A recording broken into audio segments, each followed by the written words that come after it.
దేశ రాజకీయాలనే సంచలనం సృష్టించినటువంటి టీవీకే పార్టీ అధినేత విజయ్ దళపతి. ఈరోజు ఎక్కడ చూసినా గూడా విజయ్ పేరే మారుమ్రోగుతుంది. అలాంటి విజయ్ దాదాపుగా వచ్చిన 2 సంవత్సరాల్లోనే ఏకంగా 108 స్థానాలు సాధించడం, తర్వాత టీవీకే అతిపెద్ద పార్టీగా ఏర్పడడం, అక్కడ పాతుకుపోయినటువంటి అన్నా డీఎంకే, డీఎంకే పార్టీలని నామరూపాలు లేకుండా చెయ్యడం అనేది దేశవ్యాప్తంగా సంచలనం సృష్టించినటువంటి విషయంగా చెప్పుకోవచ్చు. మరి తెలుగు రాష్ట్రాలలో అలాంటి నాయకుడు ఎవరు రాబోతున్నారు? సో, పవన్ కళ్యాణ్ గేమ్ చేంజర్‌గా, కింగ్ మేకర్‌గా అయ్యారు. సో, పవన్ కళ్యాణే. దాంట్లో నో డౌట్.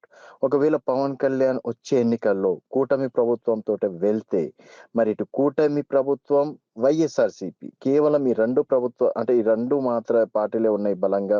సో, ఆంధ్రప్రదేశ్‌లో కాంగ్రెస్ పార్టీ ఇప్పట్లో అంత సీన్ లేదని చెప్పేసి చెప్పుకోవచ్చు.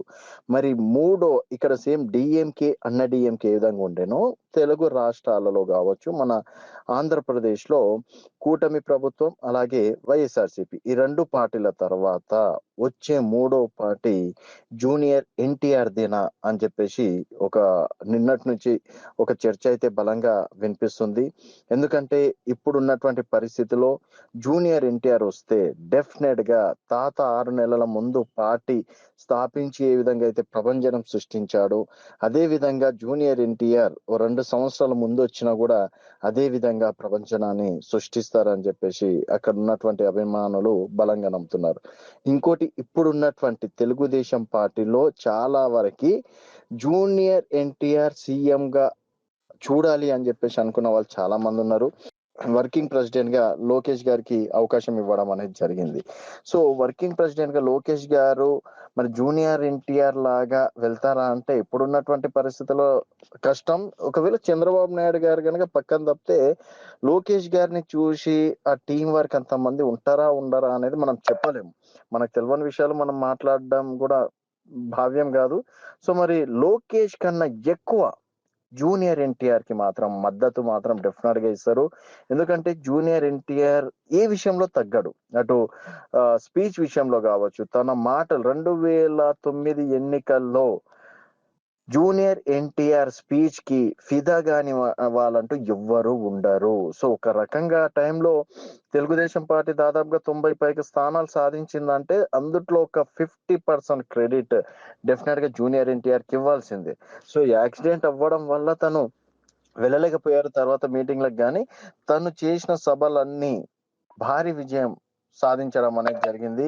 సో, కొంతవరకి రాజకీయ టాక్ ఏందంటే, ఎక్కడ జూనియర్ ఎన్టీఆర్ పార్టీని లాగేసుకుంటారేమో, అందుకే చంద్రబాబు నాయుడు గారు దూరం పెడుతున్నారేమో అని చెప్పేసి ఓ గ్యాసిప్స్ మాత్రం రావడం అనేది జరిగింది. సరే గ్యాసిప్స్ అవనేది పక్కన పెడితే, బట్ జూనియర్ ఎన్టీఆర్‌కి మాత్రం ఆ ఫ్యాన్ ఫాలోయింగ్ ఉంది. ఎన్టీఆర్ అభిమానులు కావచ్చు, తర్వాత తాత స్థాపించినటువంటి పార్టీలో డెఫినిట్‌గా వారసత్వంగా మనవడికి రావాలి, లేకపోతే కొడుకులకు రావాలి. బాలకృష్ణకి మంత్రి పదవే ఇవ్వలేదు. కేవలం ఎమ్మెల్యేతో సరిపెట్టేశారు. సో, గతంలో హరికృష్ణకి కూడా మంత్రి పదవి ఇచ్చారు. తర్వాత పక్కన పెట్టేయడం అనేది జరిగింది. సో, ఇప్పుడున్నటువంటి పరిస్థితిలో మరి ఆహ్, చంద్రబాబు నాయుడుకి, లోకేష్‌కి యాంటీగా బాలకృష్ణ వెళ్ళలేడు. ఎందుకంటే వరుసకు మామ అయితాడు కాబట్టి పిల్లనిచ్చిన మామ. సో, బాలకృష్ణ తర్వాత ఇంకెవరైనా కొడుకులున్నారా అంటే అంత స్ట్రాంగ్‌గా లేవు. ఇంక మనవల్లో అంతో ఇంతో స్ట్రాంగ్ అంటే వన్ అండ్ ఓన్లీ జూనియర్ ఎన్టీఆరే. సో, జూనియర్ ఎన్టీఆర్ చేతిలో పార్టీ పగ్గాలు గనక పెడితే డెఫినిట్‌గా కని విని ఎరగని రీతిలో పార్టీని గెలిపించుకోవడం మాత్రం ఖాయమని చెప్పేసి అంటున్నారు. సో, మరి ఎన్టీఆర్ టీడీపీ పార్టీయా? లేకపోతే అన్న టీడీపీయా? లేకపోతే ఏదో గాని టీడీపీ పార్టీ తోటి గనక జూనియర్ ఎన్టీఆర్ పార్టీ పెడితే మాత్రం ప్రభంజనం పక్కా అని చెప్పేసి అంటున్నారు. కాకపోతే కొంతమంది రాజకీయ విశ్లేషకులు చెప్తున్నటువంటి మాట 2029లో కాకుండా 2033, 34 ఆ టైంలో 33 టైంలో గనక 33 ఆర్ 34లో గనక జూనియర్ ఎన్టీఆర్ పార్టీ పెడితే డెఫినిట్‌గా వైబ్ అనేది వస్తది అని చెప్పేసి అంటున్నారు. ఎందుకంటే కూటమి ప్రభుత్వం వచ్చేసారి గనక మళ్ళీ అధికారంలోకి చెప్పలేం. ఎందుకంటే ఓటు చీల్చే అవకాశం ఉండదు. అండ్ మరి వైసీపీ ఎంత బలంగా ఉంటదో అనేది తెలవదు. సో, పార్టీ బలాలు, బలహీనతలు ఏంటి అనేది అప్పటికి చంద్రబాబు నాయుడు గారు కూడా 10 సంవత్సరాలు పార్టీ పగ్గాలు చేపడతా అని చెప్పేసి గతంలో ప్రకటించడం అనేది జరిగింది.